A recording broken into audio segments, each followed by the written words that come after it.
Welcome to Hindsight, the podcast where I talk about my memories with games and media to highlight how my memory fades with time. Today we're going to be talking about Xenoblade Chronicles, and we'll just jump right in.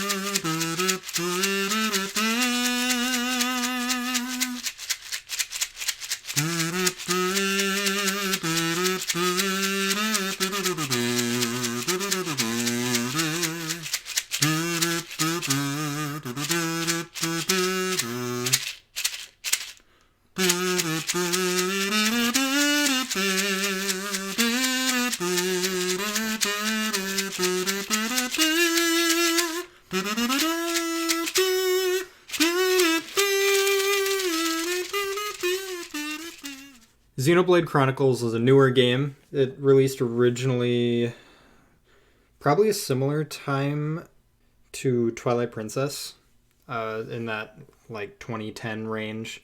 It's not an old game, I suppose it's an older series. There was another series connected to it called the Xenoblade, or the Xenogears saga. There's, I think, 3 games in there. I think there was another, 1 or 2 episodes of another game, on the PS2. Monolith Soft, though, released Xenoblade on the Wii, which was then ported to the 3DS, and then finally the Switch in the remastered edition. This is a game that I have a lot of history with. I have put so many hours into this game and into the other 2 games, Xenoblade X and Xenoblade 2. Oh, and I just love these games. They're so good. I'm going to talk more about why I love them in the second half of the episode, but man, have I put a lot of hours into these. Okay. Well, we'll just jump right into the story. We'll take a little time to do that, and then after that, I'm going to talk a little bit about the gameplay. I've got a little rant I want to go on, and then that'll be that. We might just go from there. So Xenoblade Chronicles, the first one, takes place on the Bionis and the Mechonis. The world itself doesn't really have a name, as far as I remember at least. But the 2 continents in this world are the Mechonis and the Bionis. These 2 continents exist vertically out of the water.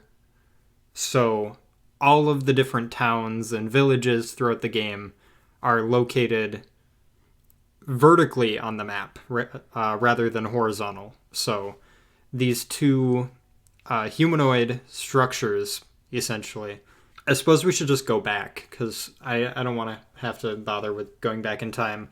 The Mechonis and the Bionis were both living creatures at one point, long, long ago, who were locked in this battle, which would end when both of them would land a final hit upon each other with the sword of the Mechonis and then the sword of the Bionis, the Minato, respectively. Both of them die in this position, connecting blades, the sword of the Mechonis being a bridge between the 2, right around the waistline of the 2 creatures. So the Bionis and the Mechonis functionally, I suppose, pass away, while the lifeblood of both creatures apparently continues to live on, at least a little bit through them. Over time, this lifeblood gives birth to creatures of different kinds across both of the continents. The Mechon and at least the people we're going to be looking at from the Bionis at first, the Homs. So the people of the Bionis, the Homs, start out, they eke out this living, this dwelling. They take advancements, use technology scattered from remains of the Mechonis that they find to help progress and create weaponry, create villages, all of these things.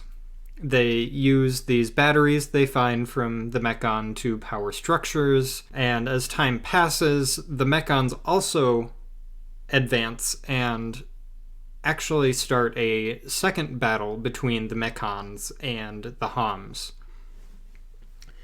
And that is where we find the beginning of our story in the War of the Mechon, Part 2. This battle takes place in Sword Valley.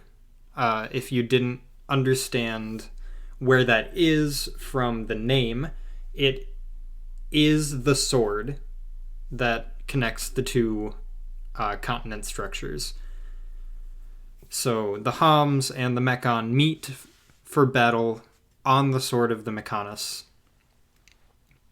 You take control of the character Dunban, who wields the Sword of the Bionis, the Monado. He marches into battle. You get a little tutorial on how the game plays, how battle works, how to use your commands. I think it's personally very well done. It introduces you to the characters, the world, your antagonists, all of that gives you reason to be invested in the world and the characters. After you're finished with this, the battle ultimately actually ends in defeat. Dunban takes a grievous wound, is unable to continue wielding the Monado, barely makes it back to his home in Colony 9, and they lose troops, including one of Dunban's partners, who sort of betrays them, it seems, but we'll get back around to that. You pick up the story 1 year later in Colony 9, and you take control of Shulk.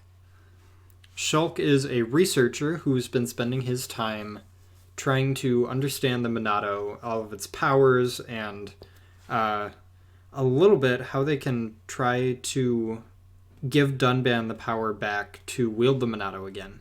Shulk goes about his duties in town, meets up with Rhine in the first bit here as you get more battle training, figuring out how Shulk's battle works, things like that. You get back to town, you do some errands for your science stuff, and then you meet up with Fiora.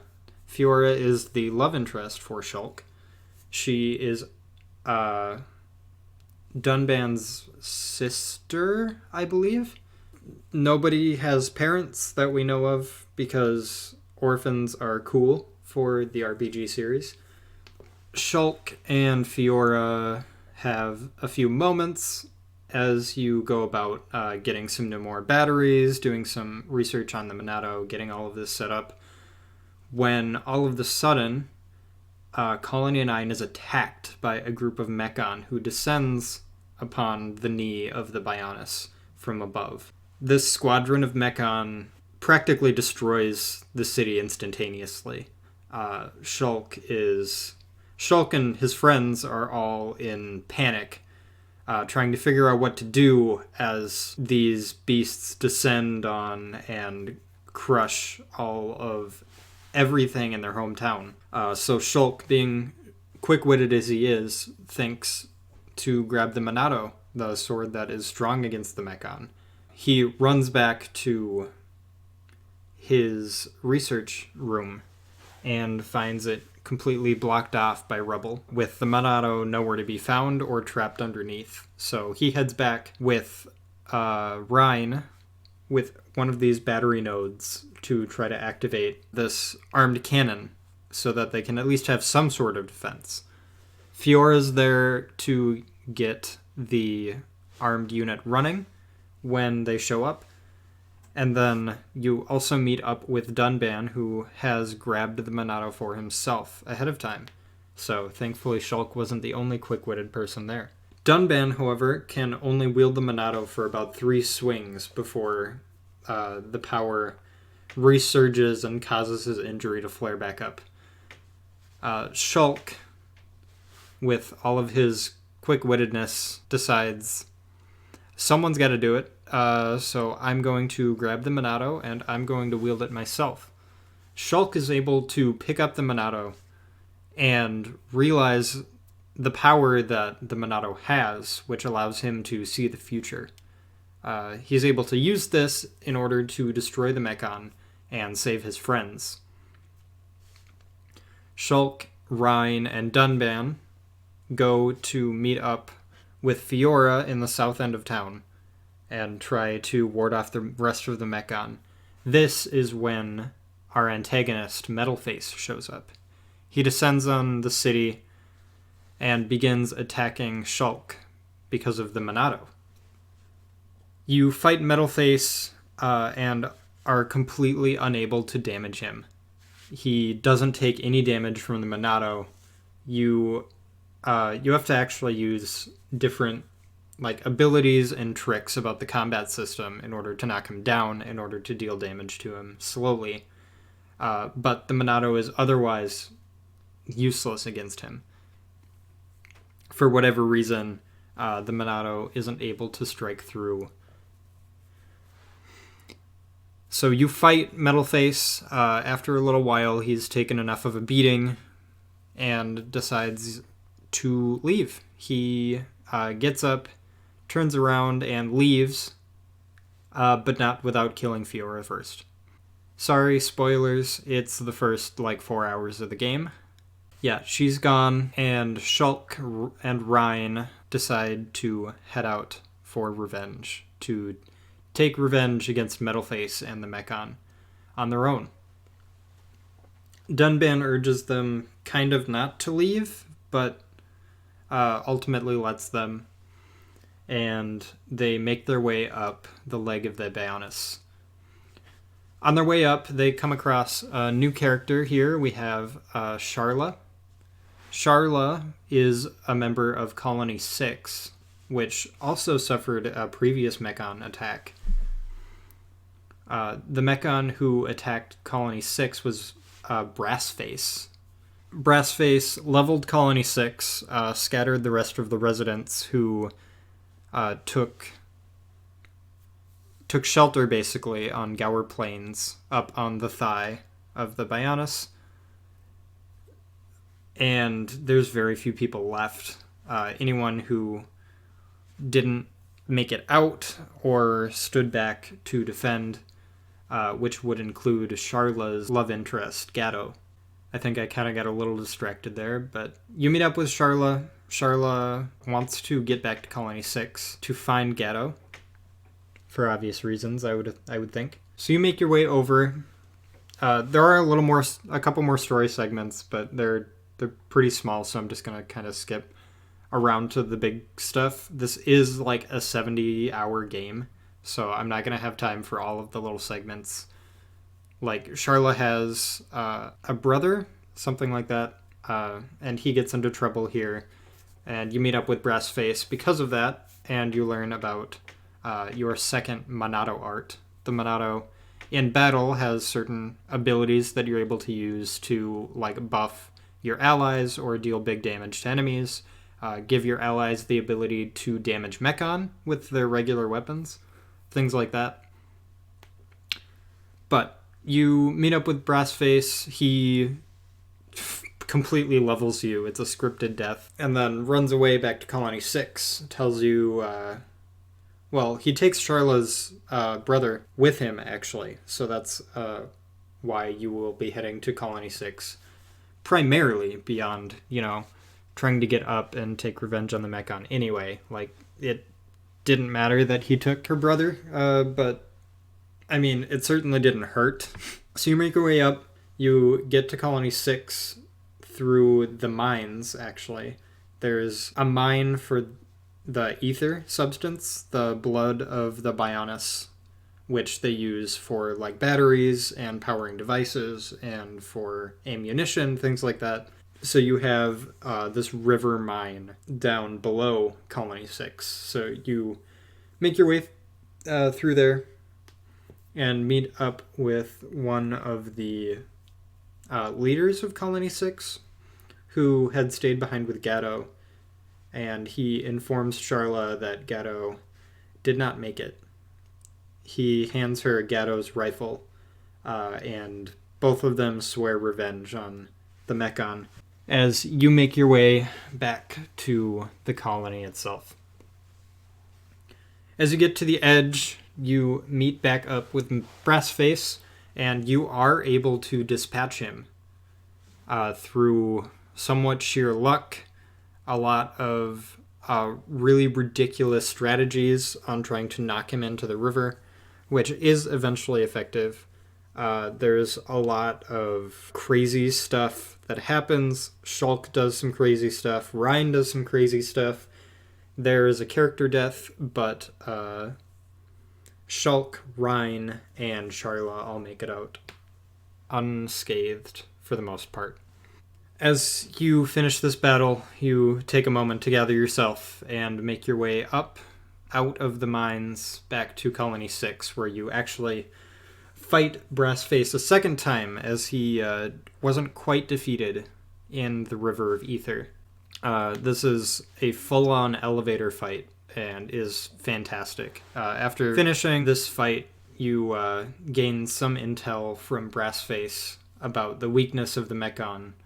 Something about how there's not just like bolts and scrap inside of them, foreshadowing something later in the story, and you make it up to Colony 6 proper. You meet up with Dunban, and I'm going to call him Harvey, but I don't quite remember his name.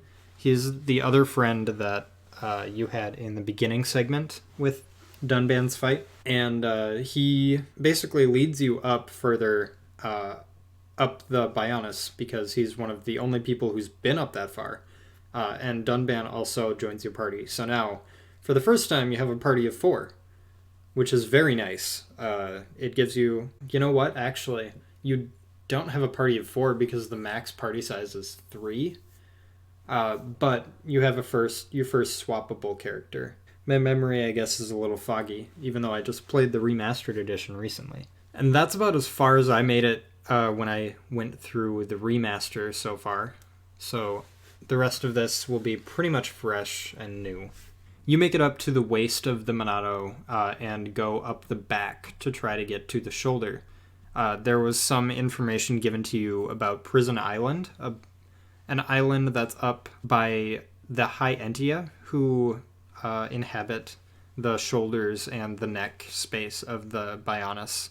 There's a prison up there that apparently holds a captive who knows something about the Monado and its power, and Shulk is trying to get up there. You make your way up, and you encounter a few new species, a couple interesting characters, and things like that as you make your way. The first is the Telethia. The Telethia are creatures who are able to intercept Shulk's future readings because they are mind readers. They're able to basically tell what you're going to do and react to it in real time. And they're very, very powerful foes. You uncover a new kind of like mind melt Monado art in order to fight against the Telethia, which is pretty much indispensable if you're actually trying to fight one like they have as one of the bosses up here. The second set of characters you meet are the Napon. The Napon live in the forest between the Homs and the High Entia. They pretty much take up the full area of the back. You also meet a lot of Napon traders, as you have throughout the game so far, and will continue to. One of the characters you meet here is the Hero Pawn, Ricky. Ricky joins your party as you get to the Napon village, and they decide, you know what, if you're going to take on the Mechon, you should take our finest warrior with you. He's been the pick of the year, so we need him to go on an adventure to do us proud. And he is pretty much a comedic relief character, very Jar Jar Binks in structure and format of like his character and his script. You're either going to love him or you're going to hate him. You're probably not going to be anywhere in between there. I personally love Ricky. Ricky's amazing. And his actual combat moves and stuff are actually really cool. Very, very nice utility. The last set of characters you meet are the High Entia. And in particular, the High Entia that might be important to know is Melia. Melia is the princess of the High Entia, and she was attacked by a Telethia in the forest, and her guards were dispatched by said Telethia, and she was left on her own. Your group met up and is escorting her back up to the High Entia homeland, up on the shoulders of the Bionis. So you, along with your troop of 6, make your way up to the shoulders and up toward Prison Island.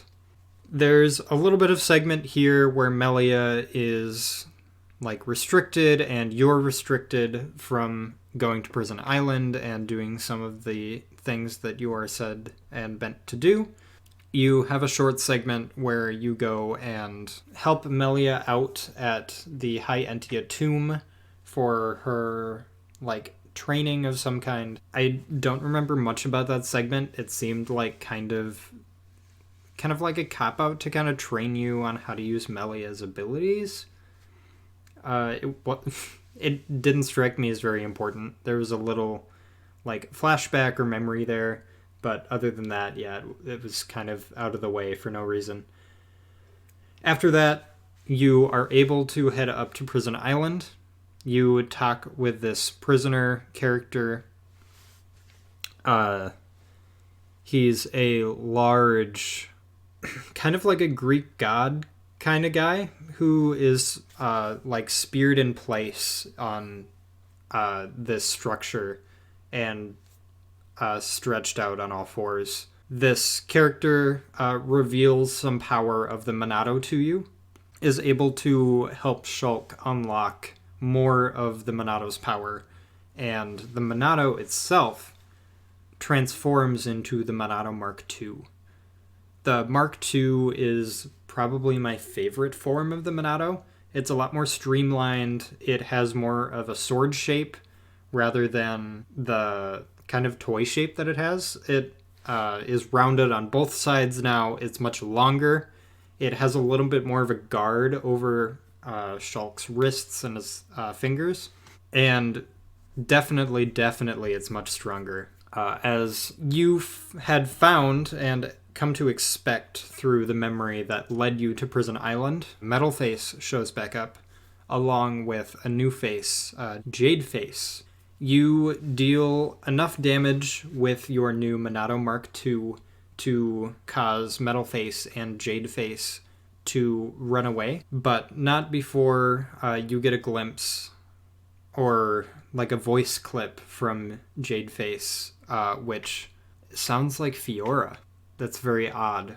They make their escape, and then you make your way up to find the birthplace of the Monado. You're trying to uncover more power for the Monado so that you're able to go and deal as much damage to these Mechon and find out the truth of them as much as you can. So you head up to the Snowvale area, up on the upper arm of the Monado, or the Bionis. So we've traveled from the knee.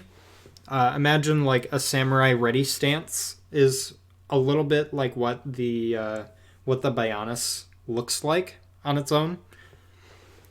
And this upper arm is, I believe the left arm is outstretched up toward the sky. So you make your way up from the shoulders up onto this snow-laden peak of the arm. This would be the arm that would have been wielding the Monado. Thus, that is the place where the Monado was originally found. You uncover a little bit of story here. Apparently, Shulk's parents were with the people who discovered the Monado in the first place. And Shulk was found here by our friend Harvey with the Monado. His parents passed during the journey, with Shulk being left on his own here in the Temple of the Monado. So Harvey takes the Monado and he takes Shulk and returns to Colony 9. And that is where the story picks up. There's some time where Dunban trains with the Monado, gets ready for the battle, and then we get into the story as we've told it thus far. You finish up a little bit of story segment up in this snowy section, and then you have a final fight with Metalface. Maybe not a final fight. It could have been. I know for sure that it's a very important fight. I want to say that you take down Metalface here. You find out that inside of Metalface is one of the other people, your third man from the beginning segment with Dunban and Harvey. I don't remember his name. I just know that it's like really odd. But this weird looking kind of Loki kind of dude was inside of the Mechon, had been covered in this like Mechon armor, this Attack on Titan kind of like melding to the armor itself.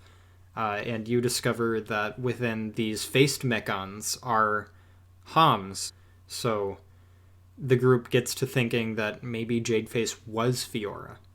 But we won't know. I guess there's only one way to find out if you run into them again.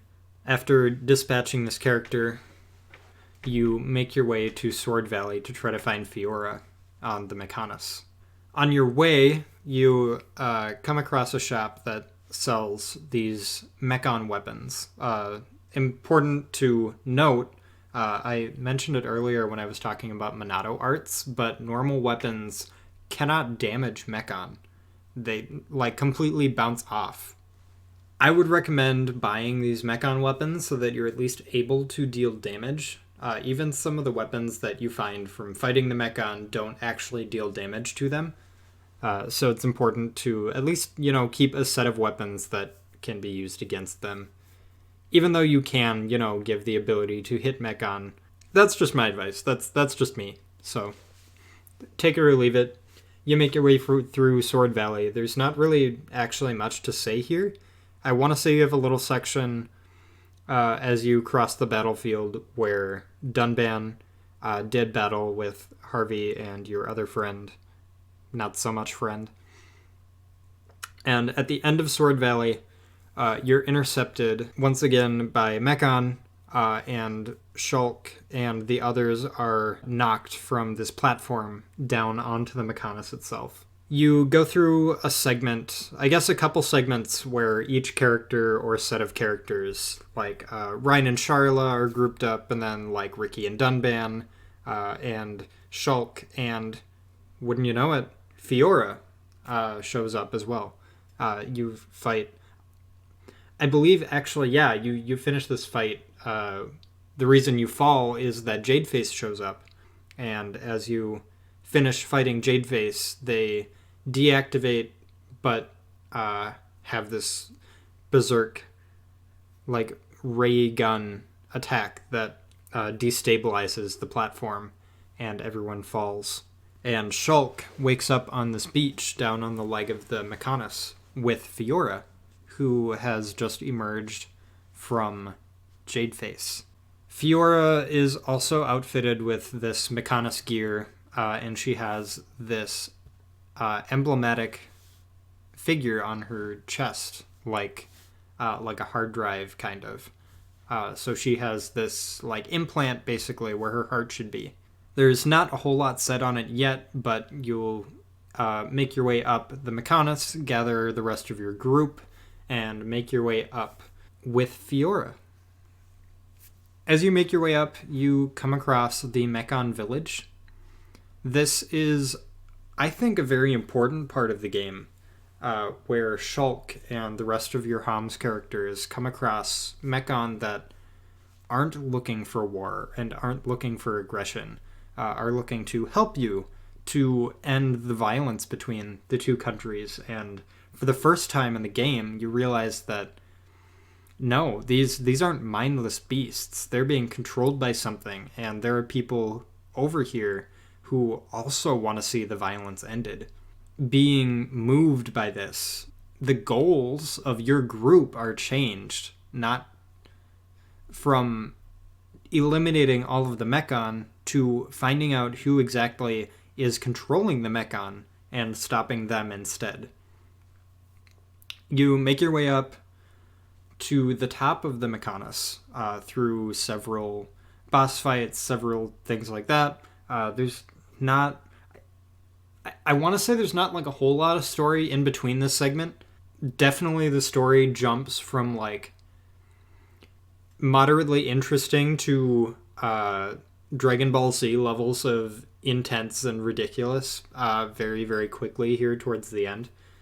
You get to the top of the Mechonis, and you get to this control room where you meet with the head, one of the two heads of the Mechon, the Mechon King, basically, who has been controlling everything that is in charge of it, is trying to destroy the Mechons, things like that. The other head of the Mechons has actually been with Fiora this whole time. The AI attached to the Jade Face was the other half of this ruling structure for the Mechonis. And she speaks through Fiora at the end of this against this antagonist character. This character takes off with the Mechon and goes to control the Bionis. Your group, however, takes the power that Fiora has through this character and is able to control the Mechonis with the help of the Monado.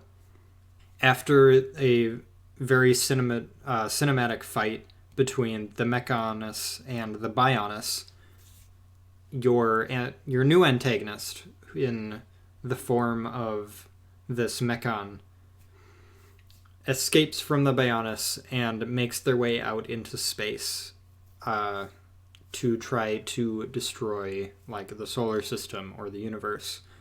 The group gives chase, leaves the atmosphere, partakes in a final battle, but first, we're going to need a little bit more power. The Monado Mark II was not enough to damage this final antagonist. The Monado finally, as Shulk arrives ready with all of his friends to deal this final blow to this final challenger, he realizes that the true strength this whole time was not him. It was not the Monado. It was the power of his friends and the positive reinforcement that they gave him. The Monado levels up to Mark III, this holographic light sword, which is powered by friendship. You use the Monado Mark III to deal the final blow to this character, and you have an outro sequence which details a little bit of like the history or the alternate history of this world. There's some sort of like sky pillar of an old Earth where these characters talk about this button to reset things, maybe to change it for the better, perhaps. It's very weird. It's very abstract. I don't really understand where they were going with it, but maybe, there's a new like outro section of the game in the Switch release, the remastered edition.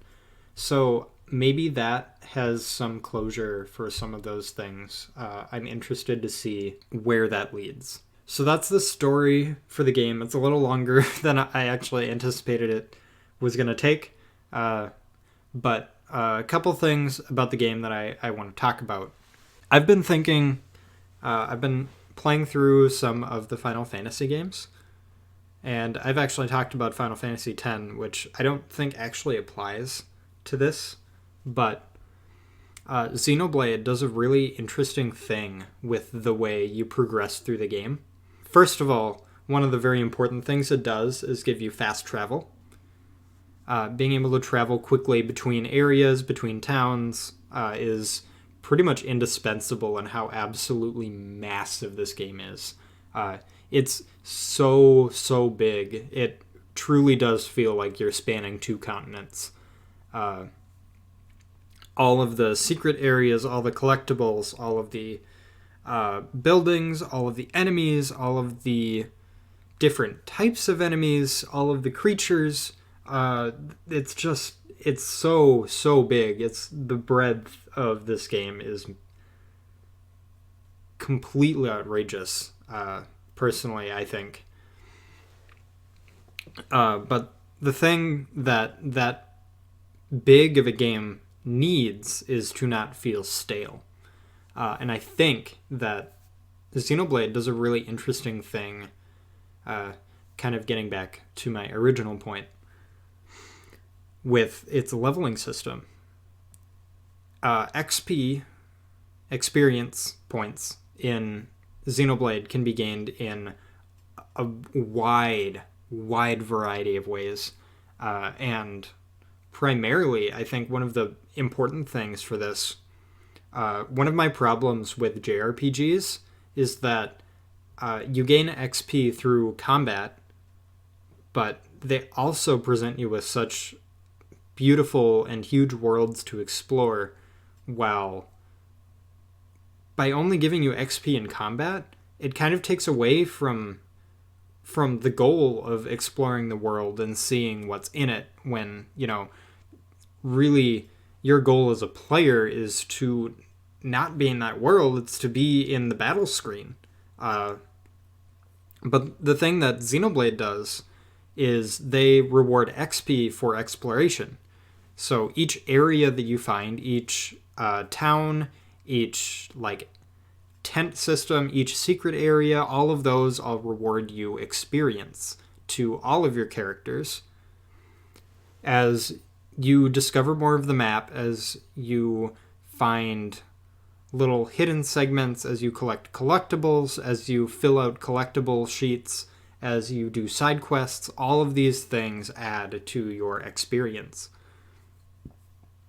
Not just on an intrinsic level of experience, but your literal player level increases with all of these things. And I think that's super valuable in making a game that feels like it wants you to do all these things. By giving you these not only XP, but item completion rewards, it gives you gems to socket in your weapons, it gives you weapons, it gives you armor, it gives you skills by doing these side quests, by doing all of this area searches, finding these secret areas, sidetracking around high-level enemies. I think all of that really adds to making the world something that you want to explore. That's my biggest problem, is that when you have such big worlds that are just filled with encounters, and that's where your XP comes from, it doesn't really feel like a big world. It just feels like a big way of getting in your way of getting more levels. Maybe that's a hot take. Maybe that's, not really the feel that everybody gets from it, but the more of these games that I play, the more I think that Xenoblade really just does it right. They hit a really sweet spot in making every moment you spend in the game feel worthwhile. And the other games, Xenoblade X and Xenoblade 2, also do a very good job of doing this. Xenoblade X was like a pseudo MMO kind of game. So you were able to go through this even more massive world in your mech or on foot and do all of this. You were able to design a system. They had the system in place where you can mine resources for money, for a quote-unquote premium currency, which you are able to use to upgrade your weapons, to build new gems, new sockets, things like that you can put on your weapons and your mechs and things like that. And I really, really love how Xenoblade puts these things together.